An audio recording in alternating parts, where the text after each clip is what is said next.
আজ থেকে প্রায় ৮০ বছর আগে রে মিচেল ওভাল নামে যাত্রা শুরু। কিন্তু অবাক করা ব্যাপার, ৮ দশকেও এখানে গড়ায়নি একটা ইন্টারন্যাশনাল টেস্ট ম্যাচ।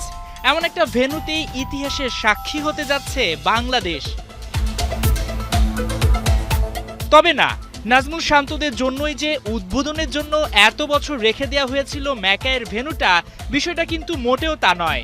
এক্সপেরিমেন্টের অংশ হিসাবেই এখানে খেলতে যাচ্ছে টিম টাইগার্স।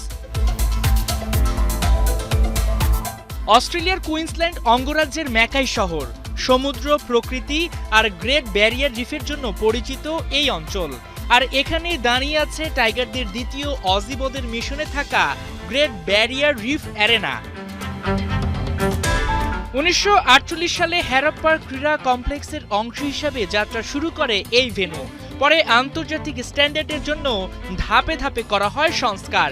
২০১৮ সালে পায় নতুন পরিচয় গ্রেট ব্যারিয়ার রিফ অ্যারেনা।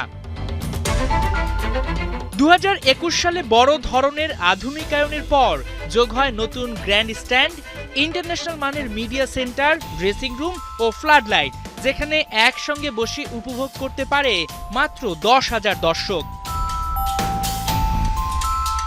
১৯৯২ সালে ওয়ানডে বিশ্বকাপের ম্যাচ দিয়ে প্রথম ইন্টারন্যাশনাল ম্যাচ গড়ায় এখানে। যদিও ভারত শ্রীলঙ্কার ম্যাচটি বৃষ্টিতে পরিত্যক্ত হয়। এরপর এখানে সর্বমোট ৩টি ওডিআই হয়েছে। অস্ট্রেলিয়ার ১২তম টেস্ট ভেন্যুটিতে পুরুষদের চাইতে নারীদের ক্রিকেট বেশি দেখা যায়।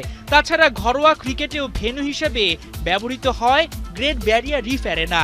তবে শুধু ক্রিকেটই নয়, অস্ট্রেলিয়ান ফুটবল লিগ AFL এর গুরুত্বপূর্ণ ম্যাচও দেখা যায় এখানে।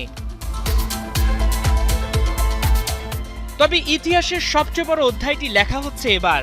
বাংলাদেশে অস্ট্রেলিয়ার দ্বিতীয় টেস্ট দিয়ে প্রথমবারের মতো টেস্ট ক্রিকেটের আয়োজক হচ্ছে গ্রেট ব্যারিয়ার রিফ অ্যারেনা।